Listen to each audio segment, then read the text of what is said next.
अगर हमें प्रेरित नहीं करते तो शायद मैं चुनाव में उतरता भी नहीं, क्योंकि वहीं से मैं चाहता भी था कि वाइफ मेरी चुनाव लड़े। मैं कभी राजनीति में आना नहीं चाहता था, क्योंकि मुझे टाइम देना था। मैं किसी भी काम में टाइम देता हूँ, वक्त देता हूँ। अब मुझे लगता है कि थोड़ा सा संगीत को थोड़ा सा साइड नहीं करूंगा, बल्कि थोड़ा कम करूंगा, इधर टाइम ज्यादा दूंगा, क्योंकि समस्या छपरा में बहुत ज्यादा है। यहाँ तक कि डीएम ऑफिस तक पानी घुस गया था इस बार बारिश में, और पूरे छपरा के व्यापारियों के इतना नुकसान हुआ था। अगर ये नाले का व्यवस्था हो गया होता या बहुत सारी चीजें अगर हो गया होता तो कम से कम उनका नुकसान नहीं होता। तो मैं जिस तरह मैंने खुद को बड़ा किया, प्रयास उसी तरह रहेगी कि जिस तरह मेरे बच्चे बेहतर स्कूल में पढ़ते हैं, उसी तरह हमारे छपरा के भविष्य जो आने वाले बच्चे हैं जो हैं, वो कम से कम बेहतर स्कूल में पढ़े, उनका इलाज के लिए बेहतर स्वास्थ्य हो। और सबसे बड़ा हम लोगों का जो पलायन रोकने का, जो आज हम अपने लोगों मत लगाए, बच्चों के बीच में, लोगों मत लगाइए, अपने बच्चों के बीच में नहीं लोगों रह मत पाते लगाओ, हैं, लोगों मत लगाओ, होली में नहीं रह पाते, उसके लिए हर वो पत्नी अपने पति का वेट करती है। और तेजस्वी भैया का एक संकल्प है और हमारे पूरे महागठबंधन का संकल्प है कि हम लोगों को पलायन रोकना है। उसके लिए हमें रोजगार की व्यवस्था जो भी हो सकती है। देखिए, एक बार बदलने की जरूरत है। अगर आपको लगे कि नहीं सही, हम अच्छे नहीं है, तो हमें भी बदल देना। हम ये नहीं कह रहे हैं कि हमें रेगुलर कर देना। आप एक बार बदल के तो देखो बिहार बदलता है कि नहीं। हमने अभी बिहार को बदला ही नहीं, हमने अपने सोच में कभी बिहार को बदलते हुए देखना नहीं चाहे, इसलिए शायद बिहार अभी तक नहीं बदला। और हमारे तेजस्वी भैया का ये संकल्प है और हमारे पूरे महागठबंधन का संकल्प, और मुझे लगता है कि पूरे बिहार का ये संकल्प है कि हम लोग बेरोजगारी से बहुत जूझ रहे हैं। बिहारी शब्द जब आता है तो लोग गाली के हिसाब से उसको लेते हैं। हम हर शहर में जाकर मजदूरी करते हैं और हमें दुनिया मजदूर समझती है। अगर हम अपने शहर में अपने घर में मजदूरी करेंगे ना, तो हमें लोग मजदूर नहीं, हमें अपने घर के ही लोग हमें मेहनती बोलेंगे। और शाम को अपने पिता के साथ अपने पिता का आशीर्वाद लेंगे, अपने पत्नी का प्यार पाएंगे, अपने बच्चों को धुतकारेंगे, अपने बच्चों को प्यार भी करेंगे, मारेंगे भी, सब करेंगे, अपने बच्चों के साथ रहेंगे। और शायद हम लोग का जीवन अपने फैमिली के साथ, और ये बिहार एक नया बिहार की तरफ जा रहा है। और हम लोग प्रयास कर रहे हैं, क्योंकि मैंने अपने जीवन में कोशिश की है, और जहां मैंने कोशिश की है वहां मैं आज तक जीता ही हूं। तो बस प्रयास है सबका।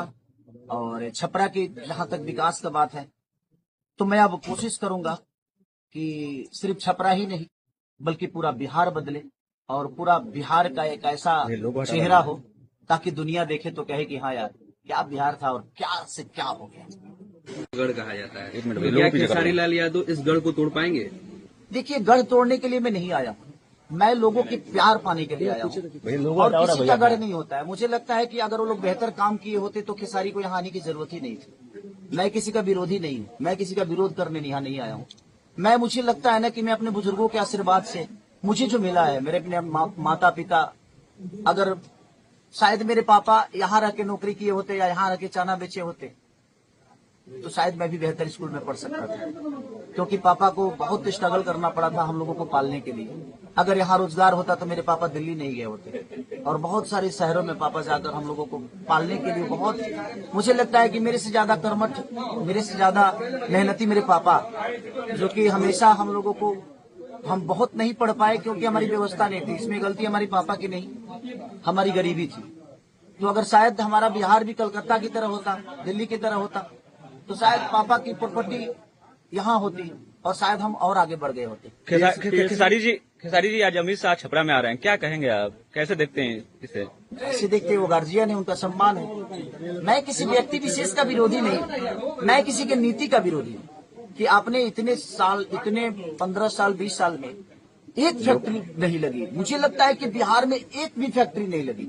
ऐसा कैसे हो सकता है कि हम 15 साल राज करें और एक फैक्ट्री तक ना लगे? अपने लोगों को हम खुद ही ट्रेन दे रहे हैं कि नहीं, यहाँ आप जल्दी से ट्रेन ले लो और जल्दी से तुम दिल्ली जाओ, पंजाब जाओ, गुजरात जाओ, कलकत्ता जाओ।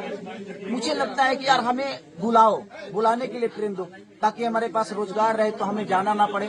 हमें ट्रेन की जरूरत नहीं है, हमें ट्रेन की जरूरत नहीं है, हमें अपने परिवार की जरूरत है। अगर हम यहाँ 15,000 भी कमाएंगे तो मुझे लगता है कि उसमें से हम 12,000 बचा लेंगे, क्योंकि ना हमें रूम किराया देना है और ना ही हमें राशन खरीदना है। तो कहने का मतलब आपको मजदूर, यहाँ के नागरिकों को मजदूर बनाया जा रहा है? बिल्कुल, जानबूझ के सरकार द्वारा मजदूर बनाया जा रहा है। अगर व्यवस्था आज 15 साल में लोग कहते हैं जंगल राज, सर जंगल राज था ही नहीं। इन लोगों ने इतना जंगल राज बोल दिया ना कि हमारे बिहार बदनाम हो गया।